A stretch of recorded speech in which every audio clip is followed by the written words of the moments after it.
Welcome दोस्तों, कैसे हैं आप लोग। उम्मीद है अच्छे से होंगे और अपनी पढ़ाई कर रहे होंगे। दोस्तों, आज हमने सोचा है कि आप लोगों के लिए हम ट्रिग्नोमेट्री टॉपिक का वीडियो बनाएं। तो थोड़ा सा बात करते हैं। ट्रिग्नोमेट्री को हिंदी में त्रिकोणमिति कहते हैं। आप लोग बताइए त्रिकोणमिति किसे कहते हैं। तो आप जानते हैं गणित की वह शाखा जिसमें त्रिभुज के भुजाओं और कोणों में संबंध बनाया जाता है उसे हम लोग त्रिकोणमिति कहते हैं। त्रिकोणमिति आपके गणित का सबसे आसान चैप्टर होता है, लेकिन लैक ऑफ प्रैक्टिस की वजह से, यानी प्रैक्टिस में, अभ्यास में कमी की वजह से यह धीरे धीरे आपको कठिन लगने लगता है। ये वीडियो मेरा पहला वीडियो त्रिकोणमिति के बेसिक कॉन्सेप्ट को समझाने में जाएगा। आप इसको ध्यान से देखिएगा। मैं 100% गारंटी लेता हूं कि अगर आप मेरे पूरे वीडियो को देखते हैं तो त्रिकोणमिति चैप्टर से डर आपका हमेशा के लिए खत्म हो जाएगा। आइए वीडियो पे चलते हैं। आइए देखते हैं।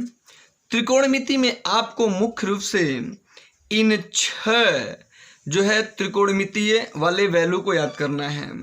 कौन कौन से हैं वो? Sine theta, cos theta, tan theta, cosec theta, sec theta और कॉट थीटा। ये 6 त्रिकोणमितीय मान हैं, जो 6 त्रिकोणमितीय अनुपात हैं। इन्हीं को अगर आप अच्छे से कंठस्थ कर लेते हैं तो आपका त्रिकोणमिति पूरा क्लियर हो जाएगा। ये दे रहे साइन थीटा। साइन थीटा बराबर लंब बटे कोण होता है।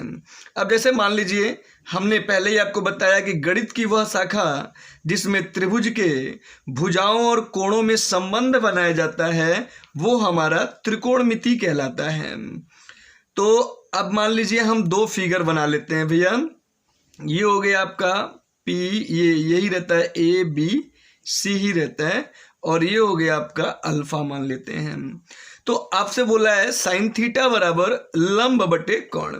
तो यानी देखो, त्रिकोणमिति में जो 90 अंश के सामने की भुजा होती है वो तो हमेशा कोण कहलाती है। कोण को इंग्लिश में हाइपोटेनियस भी कहते हैं। क्या कहते हैं भाई? हाइपोटेनियस भी कहते हैं। ये रहा 90 अंश, इसके सामने की भुजा हो गई कोण। ये आपका हाइपोटेनियस भी कहलाता है। कोण को क्या कहते हैं? हाइपोटेनियस भी कहते हैं। अच्छा, दूसरी बात, जिस एंगल की हम बात करते हैं, जैसे यहाँ पे हम थीटा एंगल की बात करते हैं, तो थीटा एंगल जो ये तो 90 डिग्री हो गया। तो 90 डिग्री जो है ये आधार और लंब से हमेशा सटा रहता है, ठीक है।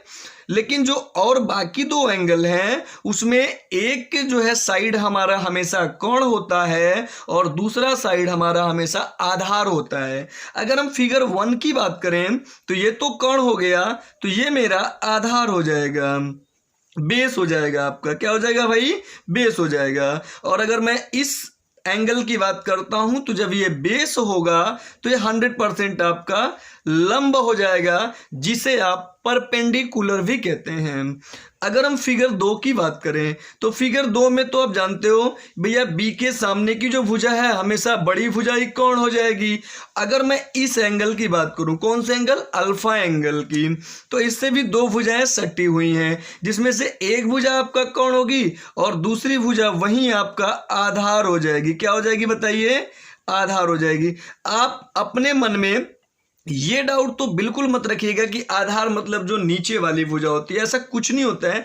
आधार मतलब हम जो एंगल ले रहे हैं उस एंगल से सटी हुई कोण के अतिरिक्त जो भुजा है, तो ये कोण है, इसके अतिरिक्त ये भुजा है। तो अगर इस फिगर में हमारा आधार ये AB हो जाएगा, लेकिन इस फिगर में हमारा आधार BC हो जाएगा। तो भैया जब ये आधार हो गया तो ये क्या हो जाएगा? आपका लंब हो जाएगा। अब आते हैं हम अपने फिगर में। तो अब अगर लेंगे आप साइन थीटा, तो भैया साइन थीटा बराबर क्या होता है? लंब बटे कोण होता है। तो अगर मैं फिगर नंबर 1 से बात करूं कि साइन थीटा, तो साइन थीटा बराबर हो जाएगा आपका लंब बटे कोण। तो चलिए बताइए, इसमें साइन थीटा लेंगे तो लंब क्या होगा भाई? AB हो जाएगा, और कोण क्या होगा आपका? तो कोण हो जाएगा AC। अच्छा, अगर ये साइन थीटा न लेके हम फिगर 2 की बात करें और हम यहाँ पे साइन अल्फा ले लें, तो फिर बात तो वही है, चाहे थीटा कहिए, चाहे अल्फा कहिए, चाहे साइन ए कहिए, तो साइन अल्फा बराबर, तो साइन अल्फा बराबर भी आपका हमेशा होगा लंब बटे कर्ण। तो इस फिगर में लंब क्या होगा भाई, इस फिगर में लंब ये वाली भुजा हो जाएगी BC हो जाएगी, और कर्ण तो आपका AC ही रहेगा।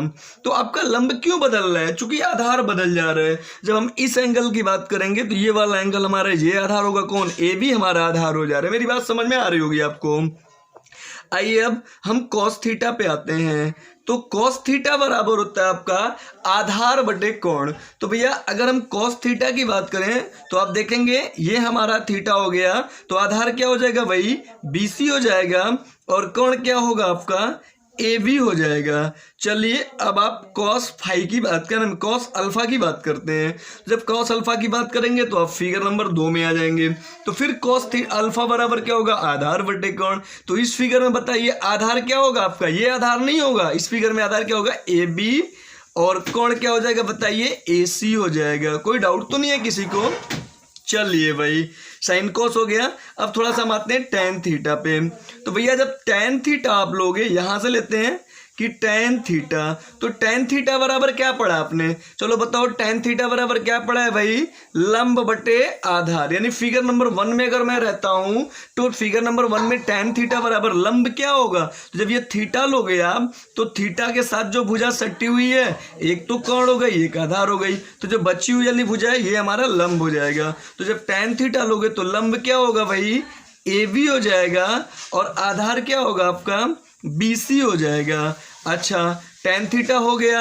अब आप टेन अल्फा की बात करते हैं। तो टेन अल्फा बराबर फिर वही बात होगी लंब बटे आधार। तो जब मैं फिगर 2 में आऊंगा तो लंब क्या होगा आपका BC हो जाएगा, और आधार क्या होगा आपका AB हो जाएगा। बात समझ में आ रहा है भाई।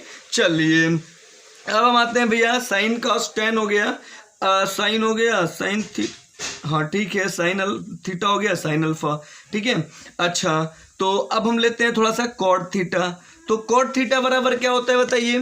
तो देखो कॉट जो है ना वो टेन का जस्ट उल्टा होता है। तो टेन थीटा बराबर लंब बटे आधार, तो कॉट थीटा बराबर क्या हो जाएगा आपका आधार बटे लंब। तो अगर आप कॉट थीटा लेते हैं तो आप ही बताओ फिगर नंबर 1 में कॉट थीटा बराबर क्या होगा भाई। तो कॉट थीटा बराबर आधार बटे लंब। तो आधार क्या हो जाएगा आपका, आधार हो जाएगा BC, और लंब कितना होगा भैया AB हो जाएगा। चलिए अब कॉट थीटा ना लेके अगर हम कॉट अल्फा लेते हैं तो फिर वही बात, कॉट अल्फा बराबर भी आधार बटे लंब। इसके लिए हमको फिगर नंबर 2 में आना पड़ेगा। आधार कितना होगा हमारा AB हो जाएगा, लंब कितना होगा हमारा BC हो जाएगा। चलो कॉट हो गया हमारा। अब आते हैं हम लोग भैया किस पे, थोड़ा सा आते हैं सेक थीटा पे। किस पे आते हैं भाई, सेक थीटा पे आते हैं। आइए सेक थीटा थोड़ा सा लेते हैं। तो ये जाएगा सेक थीटा। तो सेक थीटा बराबर क्या होता है जी, कोण बटे आधार होता है। क्या होता है, कोण बटे आधार होता है। तो चलिए फिगर नंबर 1 में रहते हैं। सेक थीटा बराबर होता है कोण बटे आधार। तो कोण कितना है इसमें बताइए भैया, AC है, और आधार चूंकि जिससे ये एंगल सटा होगा वही हो जाएगा, A आपका BC हो जाएगा। चलिए अगर हम सेक अल्फा की बात करते हैं तो भैया सेक अल्फा बराबर भी होगा कोण बटे आधार। तो कोण कितना होगा हमारा AC हो जाएगा, और आधार क्या होगा हमारा AB हो जाएगा। यहां तक कोई दिक्कत तो नहीं होगा किसी को। चलिए अब एक और बचा हुआ है आपका कोसेक के बारे में लेते हैं, COSEC कोसेक थीटा।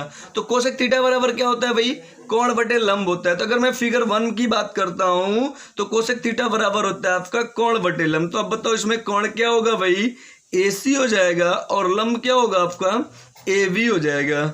और अगर यही कोसेक अल्फा ले लिया जाए तो फिर वही बात, कोसेक अल्फा बराबर भी कोण बटे लंब होगा।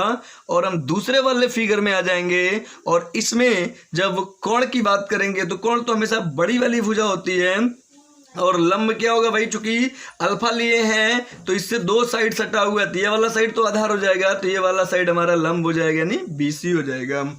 उम्मीद है कि ये बात आपको पूरी समझ में आ गई होगी। अब थोड़ा सा इसको त्रिकोणमितीय अनुपात को याद करने के लिए कुछ ट्रिक भी आपको बताए गए हैं। जैसे अगर आप यूपी बोर्ड से पढ़े होंगे तो आपको बताया गया होगा लाल बट्टे कक्का। लाल बट्टे कक्का को अगर आप याद करते हैं तो साइन जो है त्रिकोणमिति के 6 त्रिकोणमितीय अनुपात आपको मुंजवानी याद हो जाएंगे।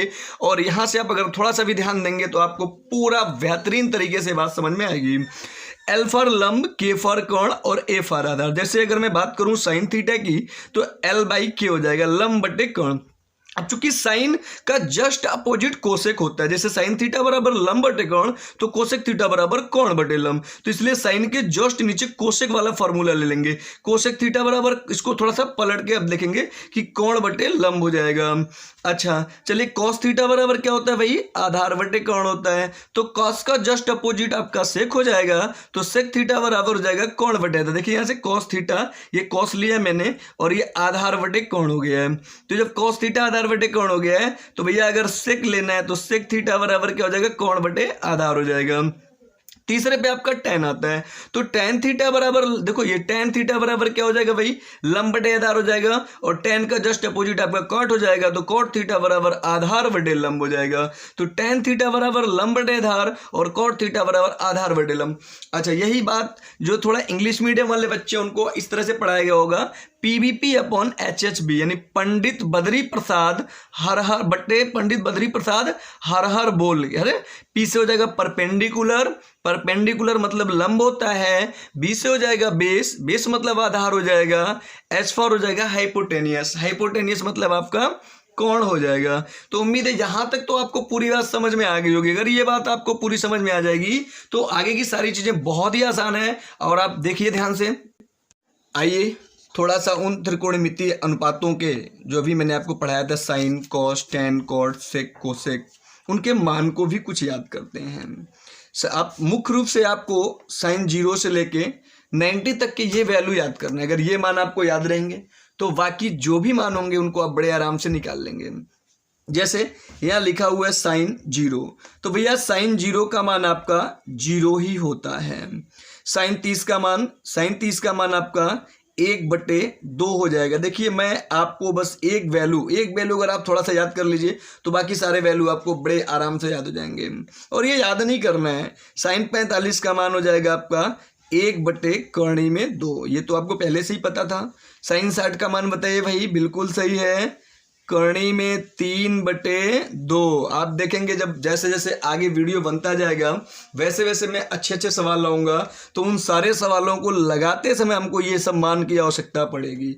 तो आप लोग अगला वीडियो जो आएगा उसमें आप इनके इस आधार पे क्वेश्चन पाएंगे, इसलिए बहुत ही जरूरी है कि जो भी वीडियो आप देखें उसको क्लियर करते चलिए। साइन 90 का मान क्या हो जाएगा भाई, 1 हो जाएगा। तो ये हो गया आपके साइन के सारे वैल्यू। आपको याद हो गया होगा कि भैया साइन 0 का मान 0, साइन 30 का मान 1/2, साइन 45 का मान 1/2, साइन 60 का मान करणी में 3/2, साइन 90 का मान 1 हो जाएगा। अगर आपको साइन का मान याद हो गया है तो आप जो है बाकी कॉस के मान को भी बड़े आराम से निकाल सकते हैं। कॉस जो होता है जस्ट साइन का उल्टा होता है। अगर आप जो है कॉस के मान को निकालना चाहें तो आइए देखा जाए, कॉस 0 का मान क्या हो जाएगा भाई, तो ये जो साइन 90 का मान होता है यही कॉस 0 का मान होता है, तो कॉस 0 का मान हो जाएगा 1। अच्छा, कॉस जो है 30 का मान कितना होगा, तो भैया जो साइन 60 का मान है वही कॉस 30 का मान हो जाएगा, तो ये जाएगा करणी में 3/2 हो जाएगा। अच्छा, इस आधार पे अगर देखा जाए कॉस 45 का मान, तो कॉस 45 और साइन 45, तो 45 का मान क्या होता है, सेम हो जाएगा आपका। चलिए इस आधार पे आते हैं, अगर तो कॉस जो है 60 का मान, तो कॉस 60 का मान वही होगा जो साइन 30 का मान है, तो साइन 30 का मान कितना है भाई, 1/2 हो जाएगा। अच्छा, कॉस 90 का मान, तो कॉस 90 का मान वही होगा जो साइन 0 का मान है, तो ये हो जाएगा आपका 0। अच्छा देखिए यहाँ पे आप देखेंगे तो भैया मान लो जो हमारे कोण होते हैं ना साइन और कॉस, इनके बीच एक रिलेशन होता है। रिलेशन ये होता है कि साइन 1 का जो मान होता है ना वो कॉस 89 के बराबर होता है। जैसे आप वीडियो पढ़ोगे आगे तो ये क्लियर होता जाएगा, यानी दोनों जोड़ने पे 90 अंश होना चाहिए। तो साइन 1 का मान जो होता है वो कॉस 89 के बराबर होता है। साइन 2 डिग्री का जो मान होता है ना वो कॉस जो है 88 के बराबर होता है। तो अगर आप ऐसे ही देख लो कि 0 डिग्री, तो 0 में कितना जोड़ोगे भाई, 90 होगा, 90 होगा। तो साइन 0 का मान 0, तो कॉस 90 का मान 0। साइन 30 जो है ना, अब 30 में कितना जोड़ोगे, 90 हो जाएगा, 60 जोड़ोगे, तो साइन 30 का जो मान होगा वो ठीक आपके कॉस 60 का हो जाएगा। साइन 45, अब चूंकि 45 और 45 90 होता है तो दोनों का 45 सेम हो जाता है। साइन 60 का जो मान होगा ना, अब 60 में कितना जोड़ोगे, 90 हो जाएगा, 30, तो साइन 60 का जो मान होगा वो कॉस 30 का मान हो जाएगा और साइन 90 का जो मान होगा वो cos 0 का मान हो जाएगा। और अगर आपको बिल्कुल बड़ा ही आराम से समझ में आ गया, अगर आपने ध्यान दिया होगा कि मात्र साइन का वैल्यू याद करें और आपको सारे त्रिकोणमितीय अनुपात याद हो जाएंगे। कैसे याद होंगे भाई, आइए थोड़ा सा आगे देखते हैं। तो साइन और cos तो आपको याद हो गया होगा। इसके बाद आपका आता है टेन थीटा। तो आइए टेन थीटा, तो आप जानते हो मुख्य रूप से टेन थीटा बराबर होता है साइन थीटा बटे कॉस थीटा। ये आपको आगे हम समझा रहे हैं कि टेन थीटा बराबर क्या होता है, साइन थीटा बटे कॉस थीटा। तो अगर हम यहाँ थीटा की जगह पे जीरो रख दें तो टेन जीरो बराबर हो जाएगा साइन जीरो बटे कॉस जीरो। तो भैया साइन जीरो का मान कितना है, साइन जीरो का मान तो जीरो दिया हुआ है, कॉस जीरो का मान कितना है 1, तो जीरो बटे एक अगर दिया हुआ है तो ये मान कितना हो जाएगा भाई, जीरो हो जाएगा। जीरो बटे एक का मान जीरो हो जाएगा, तो बिल्कुल ये जीरो हो जाएगा। चलिए अब आते हैं टेन तीसंस। अगर टेन तीसंस की बात करते हैं तो टेन तीसंस बराबर साइन 30 बटे cos 30 हो जाएगा।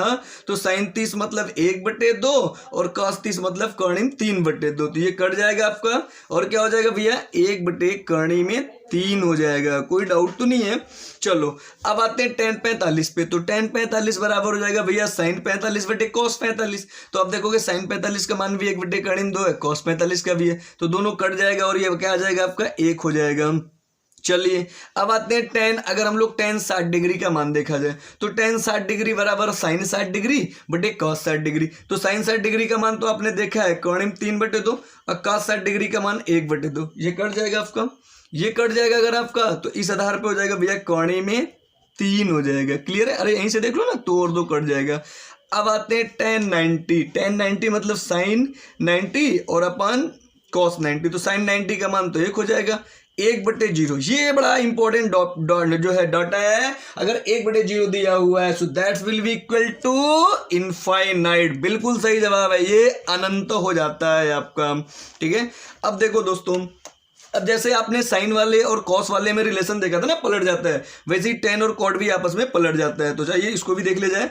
अगर हम कॉट 0 का मान देखें तो कॉट 0 का वही मान होगा जो साइन जो है टेन 90 का हो जाएगा। तो कॉट 0 का मान क्या हो जाएगा भैया, इनफाइनाइट। क्या हो जाएगा, इनफाइनाइट। अच्छा, इसको आप निकाल भी सकते हैं क्योंकि कॉट थीटा जैसे आपने टेन थीटा बराबर पढ़ लिया ना साइन थीटा बटे कॉस थीटा, ऐसे ही कॉट थीटा बराबर भी होता है आपका कॉस थीटा बटे साइन थीटा। यानी यहां से भी आप मान चाहे तो निकाल सकते हैं कि कॉट 0 बराबर cos 0 बटे साइन 0, कॉट 30 बराबर cos 30 बटे साइन 30 और कॉट 60 बराबर cos 60 बटे साइन 60, कॉट 90 बराबर cos 90 बटे साइन 90, कॉट 45 बराबर cos 45 बटे साइन 45। तो ठीक है, आप इस तरह से भी निकाल सकते हैं। बाकी तो हम यहाँ से वैल्यू रख दे रहे हैं, अब तो कोई दिक्कत नहीं होगा आपको। तो भैया ये कर्णी में 3 यहाँ हो जाएगा, ये एक यहाँ हो जाएगा और ये जो मेरा 1/√3 है जो हमारे टेन 30 का था वो cot 60 का हो जाएगा। ठीक है, और ये हो जाएगा आपका 0। यहाँ पे कोई दिक्कत तो नहीं होगा। चलिए अब आते हैं थोड़ा सा हम लोग सेक वाले वैल्यू को देखते हैं। देखिए बड़ा ही आसान है, पूरा मजा आ रहा होगा आपको, बड़े आराम से आप इसको कर सकते हैं अगर थोड़ा सा ध्यान देंगे तो। अगर सेक वैल्यू देखा जाए सेक थीटा, तो दोस्तों देखो सेक थीटा बराबर, सेक थीटा का भी फॉर्मूला होता है कि सेक थीटा जो होता है आपको याद होगा पिछले अभी इसके जस्ट पहले आपने देखा है कि सेक थीटा बराबर होता है 1/cos थीटा। सेक थीटा और cos थीटा एक दूसरे के उल्टा होते हैं, तो सेक थीटा बराबर 1/cos थीटा हो जाएगा। यानी अगर सेक 0 का मान देखना है तो 1/सेक 0 बराबर क्या होगा भाई, 1/cos 0। तो भैया cos 0 का मान तो 1 होता है, तो 1/1 बराबर 1 हो जाएगा। चलो अगर मुझे सेक 30 अंश चाहिए तो सेक 30 अंश बराबर क्या होगा भाई, 1/cos 30 अंश। यानी 1/cos 30 अंश, यानी cos वाले वैल्यू को जस्ट आप पलट देंगे और ये हो जाएगा 2/कड़ी में 3। थोड़ा सा ध्यान दीजिएगा, बड़ा ही आसान सवाल है। अगर मैं सेक 45 की बात करूं तो सेक 45 का मतलब होगा 1/cos 45। तो 1/cos 45 जब आप पलटेंगे तो ये कौड़ी में 2 हो जाएगा आपका। ठीक है, अच्छा सेक 60 का मान अगर चाहिए तो 1/cos 60 अंश हो जाएगा, यानी ये 2 हो जाएगा और ये हो जाएगा आपका इनफाइनाइट। यहाँ तक कोई दिक्कत तो नहीं है, क्लियर है। अच्छा अब जैसे आपने जो है भैया पढ़ा है कि साइन कोस सीधे पलट जाएगा, टेन कॉट पलट जाएगा तो सेक और कोसेक भी पलट जाएगा। तो ये हो जाएगा आपका यहाँ इनफाइनाइट, ये 2 यहाँ हो जाएगा। अच्छा देखो कोसेक थीटा का अगर आपको थोड़ा सा ध्यान देना है तो आप जानते हो कोसेक थीटा बराबर हो जाएगा 1/sin थीटा। ये तो जैसे जैसे आगे आप बढ़ोगे ना वैसे वैसे आपको ये सारी चीज़ें भी आसानी से समझ में आ जाएंगी और समझा दिया जाएगा। तो कोसेक 0 अगर निकालना है तो कोसेक 0 बराबर 1/sin 0, कोसेक 30 अंश बराबर 1/sin 30 अंश, कोसेक 45 अंश बराबर 1/sin 45 अंश हम आपको समझा देंगे, ठीक है। वैसे आप यहाँ से देख लो तो ये इनफाइनाइट हो जाएगा भैया, ये 2 हो जाएगा, ये कौड़ी में 2 हो जाएगा और ये आपका 2/कौड़ी में 3 हो जाएगा, समझ में आ रहा होगा ना, और ये 1 हो जाएगा। तो ये यहाँ तक तो मुझे लगता है आपको पूरी बात समझ में आ गई होगी, और अगर यहाँ तक पूरी बात समझ में आ गई है तो आगे बढ़ते हैं हम लोग। उम्मीद है जितना पढ़े आपको समझ में आया होगा। अगर ये वीडियो अच्छा लगा है तो इसको लाइक और सब्सक्राइब जरूर करें। हाँ एक बात और, आप इसको 1 से 2 बार देखिए। जिन बच्चों को भी त्रिकोणमिति में प्रॉब्लम है, मैं 101% गारंटी लेता हूं कि आपको भाई साहब त्रिकोणमिति से डर मैं एकदम खत्म करवा दूंगा। अगर मैं इसमें और बताऊं तो वीडियो बहुत लंबा हो जाएगा। एक ही वीडियो में पूरे टॉपिक को डालने से बेहतर है कि थोड़ा थोड़ा करके आपको समझाया जाए। तो बाकी नेक्स्ट जो वीडियो मैं बनाऊंगा ट्रिग्नोमेट्री का पार्ट 2, मैं एक लाइन से कुल मिला के 10-12 पार्ट इसके बनाऊंगा त्रिकोणमिति के, ताकि आपको पूरा डाउट खत्म हो जाए। तो ट्रिग्नोमेट्री का जो पार्ट 2 होगा उसमें मैं ये जो आज मैंने जितना भी पढ़ाया है इस पे मैं सवाल करवाऊंगा, ठीक है। और पार्ट जो है इस पे मैं सवाल करवाऊंगा, और साइन 150, साइन 1040 इस तरह के जो भी मान आते हैं उनको भी निकालना सिखाऊंगा। तो वीडियो लाइक करिएगा, सब्सक्राइब करिए और शेयर करिए। जय हिंद, जय भारत।